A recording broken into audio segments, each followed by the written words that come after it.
Watu watano raia wa India wamefariki huku wengine kadhaa wakijeruhiwa katika ajali mbili tofauti za barabarani zilizotokea leo katika maeneo ya Nyandarua na Thika.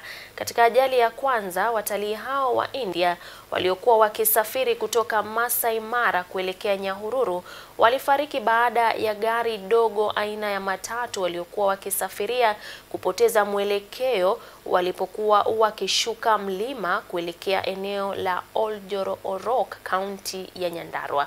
Ajali nyingine ilitokea leo asubuhi katika barabara kuu ya Thika ambapo matatu ya kampuni ya Super Metro iliyokuwa ikisafiri kutoka Juja kuelekea jijini Nairobi ilitoka barabarani ghafla na kupinduka na kusababisha majeraha kwa abiria kadhaa.